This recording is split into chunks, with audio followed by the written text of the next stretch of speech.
And it already is in a true sense, but it'll be wonderful when you can spend time thinking about other than war and defense and offense also. To that end, it's my firm hope and dream, frankly, that together the Abraham Accords will turn out to be everything that we thought they would.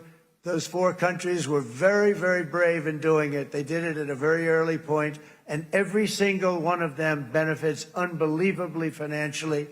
And if you noticed, even in this bad period that we just went through, they all remained a member of the Abraham Accords. They've done unbelievably well. And you know who you are, and I want to thank you. And they've stayed because of loyalty, but they've also stayed because it was really good business. They've made a lot of money being members, and you're going to all, I hope that every one of the countries that we're seeking, Jared, I hope they join quickly. No games, no nothing. Just join, get it. It's going to be a great peacemaker. It's really going to bring it together beyond anybody's wildest dream. So instead of building fortresses to keep enemies at bay, the nations of this region should be building infrastructure to weave your commerce closer together, because you've got to compete with the big world out there in commerce now. It's a different kind of competition. Instead of making weapons and missiles, the wealth of this region should flow to schools and medicine, industry, and frankly, the new hot thing, ndërkohë që të prodhojmë armë në këtë rajon të tram, duhet ndërtojmë shkolla, spitale dhe pjesë të industrisë, përfshirë këtu inteligjencë artificiale dhe të gjitha elementet tjerë që do të vendosin një rrugtim të ri për rajonin.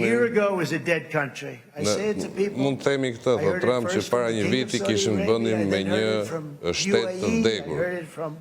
Dhe fillimisht e dëgjova nga Arabia Saudite, e dëgjova nga Katari, e dëgjova nga Emiratet e Bashkuara Arabe, nga shumë shtetet tjera, se Shtetet e Bashkuara ishin një vend i vdekur, por tani është vendi më në zë i momentit dhe nuk ka asnjë dyshim për të.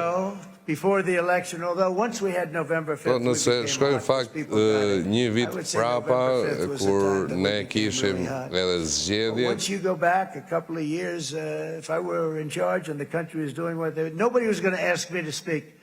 Nobody asked Joe Biden to come up and speak, I guarantee you that. And if they did, he would have turned them down, I promise.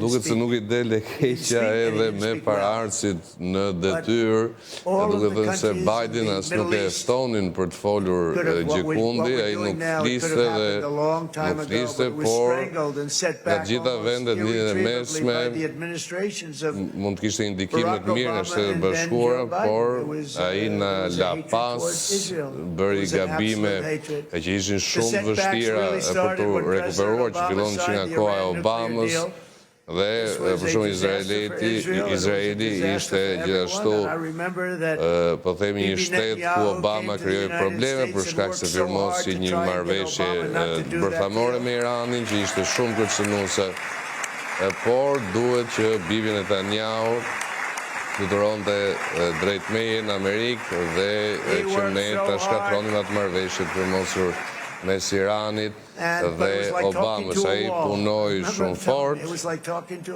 por teksa flisja frankly, over a lot of other good nations, but specifically Israel. Flisje me Iranin është sikur flisje me murin, thot Trump, por Obama go out and the Iran nuclear deal turned out to be a disaster. And by the way, I terminated the Iran nuclear deal, and I was very proud. Nukleare me Iranin, ishte një marrëveshje shkatrimtare, dhe kur erdha unë shkatrova. Këtë marrëveshje jam shumë krenar që e kemi bërë.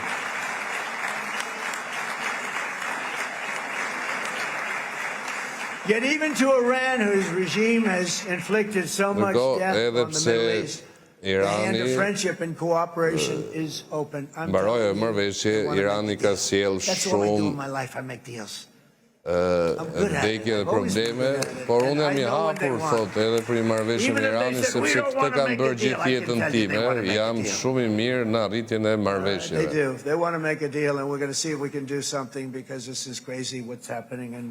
Unë mund bëj një marrëveshje edhe pse mund të ndëlloj e të shmëndur, nëse ata duan të bëj një marrëveshje edhe të shohim nëse mund të arrijmë një marrëveshje.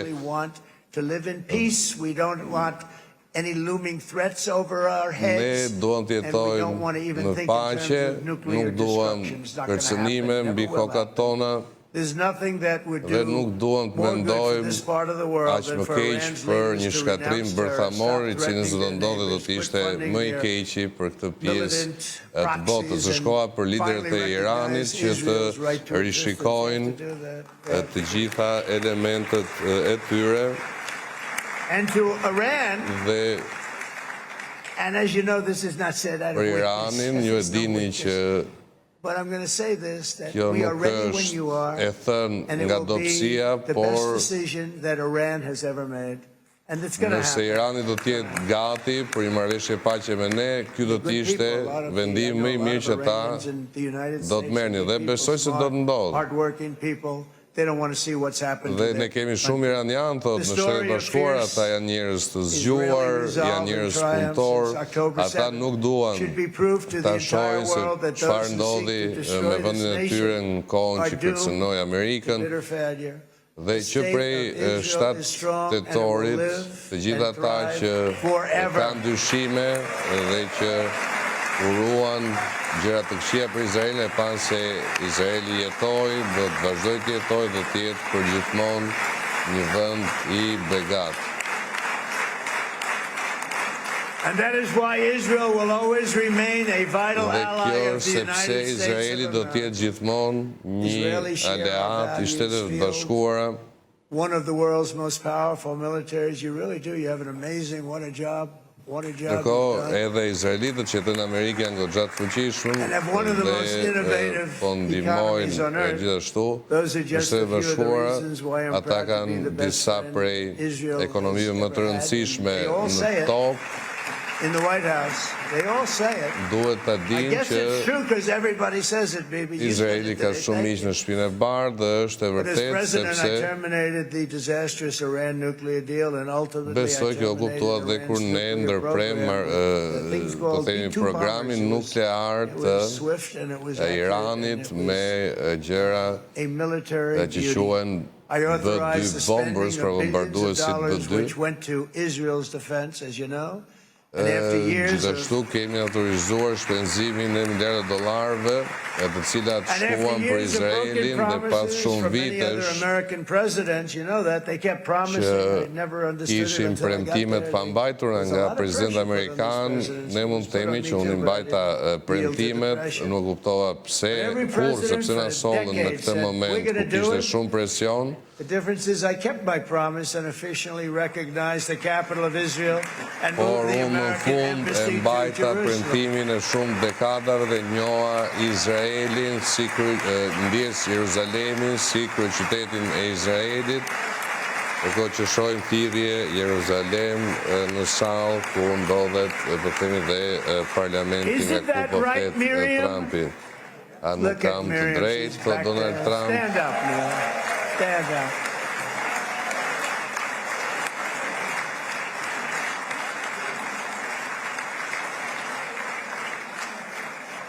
Miriam and Sheldon would come into the office. They'd call me. He'd call me. I think they had more trips to the White House than anybody else I can think of. Look at her sitting there so innocently. She got 60 billion in the bank. 60 billion. And she loves, I think she's saying no more. And she loves Israel, but she loves it, and they would come in, and her husband was a very aggressive man, but I loved him. He was a very aggressive, very supportive of me. And he'd call up, can I come over and see you? I say, Sheldon, I'm the President of the United States. It doesn't work that way. He'd come in, but they were very responsible for so much, including getting me thinking about Golan Heights, which is probably